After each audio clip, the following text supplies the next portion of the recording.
നമ്മുടെ ബഹുമാനപ്പെട്ട പ്രധാനമന്ത്രി വളരെ വാശിക്കാരനാണ്. അദ്ദേഹം ഈ SIRനെ കുറിച്ച് ചർച്ച പാർലമെൻറ്റിൽ വേണമെന്ന് പറഞ്ഞ് പ്രതിപക്ഷം വളരെ വലിയ വാദമുഖങ്ങളൊക്കെ ഉന്നയിച്ചു. വലിയ പ്രക്ഷോഭം തന്നെ ഉണ്ടാക്കി, ബഹളമുണ്ടാക്കി. ഇതെല്ലാം അവസാനം നടത്താം എന്ന് സമ്മതിക്കേണ്ട ഗതികേട് ഭരണമുന്നണിക്ക് വന്നു എന്നുള്ളത് സത്യമാണ്. NDAക്ക് വന്നു, നടത്താം, ചർച്ച നടത്താം.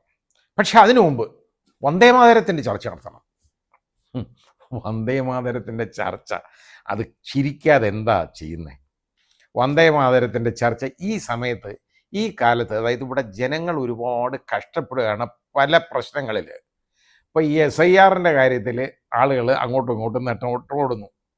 ഇനി ആ ഇലക്ഷൻ കമ്മീഷൻ തോന്നിവാസം പോലെ പൗരത്വം വരെ തീരുമാനിക്കുന്ന കാര്യങ്ങളിലേക്ക് കടന്നുകൊണ്ടിരിക്കുകയാണ്. അപ്പോൾ അതൊക്കെ ഉണ്ടായിക്കഴിഞ്ഞപ്പോൾ അതിനെയൊക്കെ ഏതാണ്ട് ചൂട്ട് പിടിച്ചു കൊടുക്കുന്ന വിധത്തിലാണ് ഇത് ഭരണമുന്നണി ഈ രീതി പ്രവർത്തിക്കുന്നത്. അപ്പോൾ അവിടെ അതുകൂടാതെ ജനങ്ങൾ ഒരുപാട് പേര് അത്യാവശ്യമായിട്ട് യാത്ര ചെയ്യേണ്ടവർ തെരുവിലായി. ഇൻഡിഗോയുടെ കെടുകാര്യസ്ഥത, ഇൻഡിഗോ എന്ന് പറയുന്ന ആ പ്രസ്ഥാനം, ഇൻഡിഗോ വിമാന കമ്പനി ചെയ്ത പണിയെന്ന് പറയുന്നത്, അവർ ഇത്രത്തോളം വിമാന സർവീസുകൾ നടത്തിക്കൊണ്ടിരുന്നു. അവർക്കത് പ്രോപ്പറായിട്ട് അത് ചെയ്യാൻ പറ്റിയില്ല. ചെയ്യാതെ അവർ പെട്ടെന്ന് ഒരുപാട് വിമാനങ്ങൾ 1000-1800 സർവീസൊക്കെയാണ് ഓരോ ദിവസവും ക്യാൻസൽ ചെയ്യുന്നത്. ജനങ്ങളെല്ലാം വെളിയിലല്ലേ. ഇപ്പോൾ പണം തിരിച്ചു കൊടുത്തതിൻ്റെ കണക്കായി പറയുന്നത്. പണം തിരിച്ചു കൊടുക്കാൻ ഇവന്മാർ എന്തിനാ അതിൻ്റെ കണക്ക് പറയുന്നത്? കൊടുത്തല്ലേ ഒക്കെ ഉള്ളൂ. കാശ് കൊടുത്ത് ടിക്കറ്റ് എടുത്ത് വിമാനത്തിൽ കയറ്റിയില്ല, വിമാനമില്ല, പിന്നെ പൈസ തിരിച്ചു കൊടുക്കണ്ടേ? ആ പൈസ ഇത്ര കോടി തിരിച്ചു കൊടുത്തു എന്നുള്ളതാണ് ഇപ്പോഴത്തെ കണക്ക്. തിരിച്ച് നീയൊക്കെ കൊടുത്തേ പറ്റൂ. അതൊന്നും കൊടുത്താൽ മതിയോ തിരിച്ചു കൊടുക്കുന്നത്?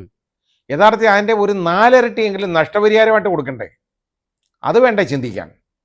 അപ്പോൾ അതിനെക്കുറിച്ച് ചിന്തിക്കാതെ ഇത്ര രൂപ തിരിച്ചു കൊടുത്തു എന്നുള്ളതാണ്.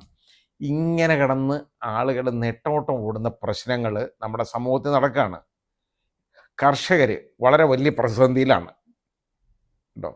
ലേബർ നിയമങ്ങൾ എന്ന് പറയുന്ന നിയമങ്ങൾ അടിച്ചേൽപ്പിച്ചു തൊഴിലാളികളുടെ മേളിലും, സംഘടിതരും അസംഘടിതരുമായിട്ടുള്ള തൊഴിലാളികളുടെ മേൾ ഏൽപ്പിക്കുന്നു. ട്രേഡ് യൂണിയൻ ഇതിനെല്ലാം തകർക്കുന്നു.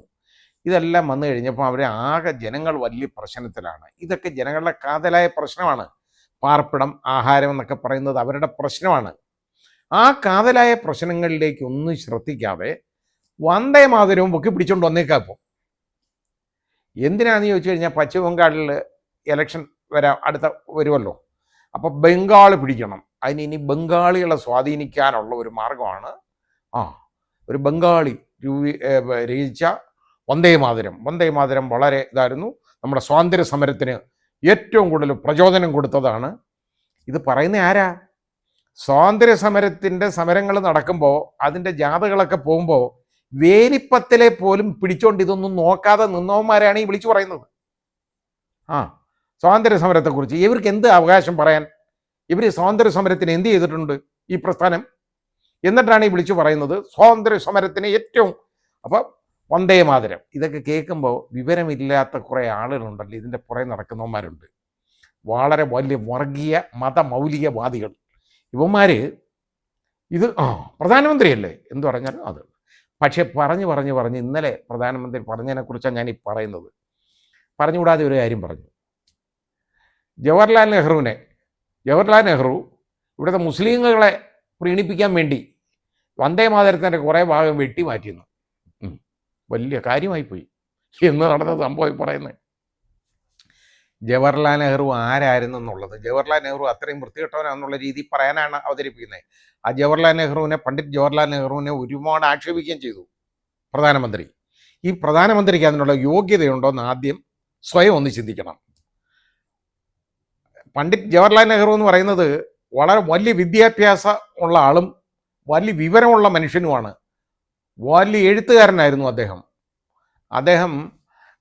അദ്ദേഹത്തിൻ്റെ കഴിവുകളെക്കുറിച്ച് നമ്മൾ പറയേണ്ട കാര്യമൊന്നുമില്ല, ചരിത്രം പറയുന്നതാണ്. പക്ഷെ ചരിത്രം പുതിയതായിട്ട് വേണമല്ലോ ഇവർക്ക് സൃഷ്ടിക്കണ്ടേ. പണ്ഡിറ്റ് ജവഹർലാൽ നെഹ്റുവിനെ കുറിച്ച് പറയാൻ ശ്രീ നരേന്ദ്രമോദിക്ക് എന്താ അവകാശമുള്ളത്? എന്താ ഉള്ളത്?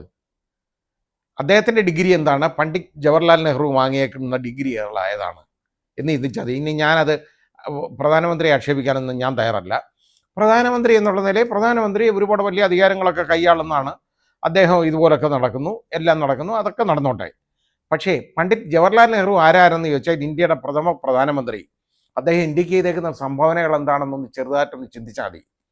ഈ ഇന്ത്യൻ ഇൻസ്റ്റിറ്റ്യൂട്ട് ഓഫ് മാനേജ്മെൻറ്റുകളും ഇന്ത്യൻ ഇൻസ്റ്റിറ്റ്യൂട്ട് ഓഫ് ടെക്നോളജികളും ഒക്കെ ഉണ്ടാക്കിയത് ആരാണ്? പണ്ഡിറ്റ് ജവഹർലാൽ നെഹ്റുവാണ്. അദ്ദേഹത്തിനോടൊപ്പമുള്ള മൗലാന അബ്ദുൽ കലാം ആസാദാണ്. ഇവർ ഇവിടെ ചേർന്നുകൊണ്ടാണ്. അതേപോലെ all India institute of medical sciences ഇന്ത്യയിൽ സ്ഥാപിച്ചത് ആരാണ്? പണ്ഡിറ്റ് ജവഹർലാൽ നെഹ്റുവാണ്. അതേപോലെ തന്നെ ISRO ആര് സ്ഥാപിച്ചു? അതും ജവഹർലാൽ നെഹ്റുവാണ്. ഇനി ഇത് മാത്രം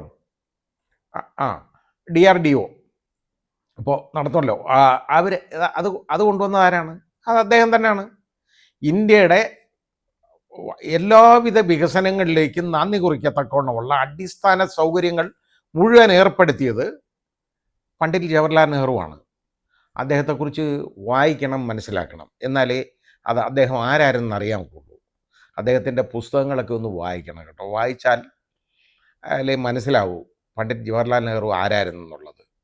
നമ്മുടെ പ്രധാനമന്ത്രി പ്രധാനമന്ത്രി ഇപ്പോഴും സംസാരിക്കുന്ന ഈ വിവരങ്ങളാണ്. പണ്ഡിറ്റ് ജവഹർലാൽ നെഹ്റു അദ്ദേഹം ഒരു ഈശ്വര വിശ്വാസിയൊന്നും അല്ലായിരുന്നു കേട്ടോ. അദ്ദേഹം ഒരു ഈസ്തറ്റിക് അദ്ദേഹം ഉണ്ടല്ലോ, ഈ ഒരു എത്തിസ്റ്റായിരുന്നു. ആ എത്തിസ്റ്റ് എന്ന് പറഞ്ഞാൽ അദ്ദേഹത്തിന് അങ്ങനെ ഒന്നുമില്ല. യഥാർത്ഥത്തിൽ ഈ വർഗീയത പുലമ്പുന്ന നമ്മുടെ പ്രധാനമന്ത്രിയാണോ അദ്ദേഹം മുൻ പ്രധാനമന്ത്രിയായ ജവഹർലാൽ നെഹ്റു ആയിരുന്നോ വലുത്? അദ്ദേഹം എത്തിസ്റ്റായിരുന്നു. അത് ആർക്ക് വേണ്ടി അദ്ദേഹം ഒന്നും പറഞ്ഞിട്ടില്ല. എല്ലാ മതങ്ങളെയും അദ്ദേഹം ഒരുപോലെ കണക്കാക്കിയതാണ്. എല്ലാ ആളുകളെയും, ജനങ്ങളെയും, എല്ലാ വിഭാഗം ജനങ്ങളെയും ഒരുപോലെ കണക്കാക്കിയ ആളാണ്. പക്ഷേ നമ്മുടെ പ്രധാനമന്ത്രി ഇതുപോലെ പച്ചയ്ക്ക് വർഗീയത പറയുമ്പോൾ അതിനകത്ത് വളരെ വിഷമമുണ്ട്. നമ്മുടെ പ്രധാനമന്ത്രി ശ്രീ നരേന്ദ്രമോദി വലിയ രാജ്യസ്നേഹിക എന്ന് പറയുന്നല്ലോ. അതിലും വലിയ രാജ്യസ്നേഹിയാണ് ഇന്ത്യൻ മുസ്ലിമായ ഞാൻ. എൻ്റെ രാജ്യത്തെ അത്രയും സ്നേഹിക്കുന്നുണ്ട് ഞാൻ.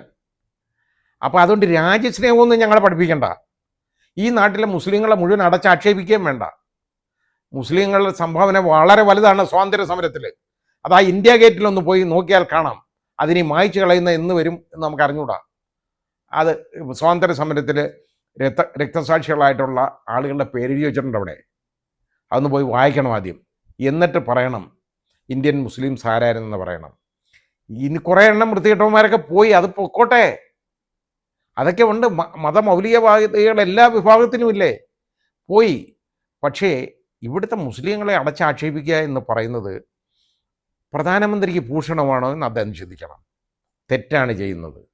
ഇവിടെ വിഘടനവാദം ബലപ്പെടുത്താൻ, ശക്തിപ്പെടുത്താൻ, ജനങ്ങളെ മതത്തിൻ്റെ വേലിക്കെട്ടുകളിൽ വേലിക്കെട്ടി തിരിക്കാൻ ഉതകുന്നത് മാത്രമാണ് നമ്മുടെ പ്രധാനമന്ത്രിയുടെ ഈ രീതിയിലുള്ള പ്രവർത്തനങ്ങൾ.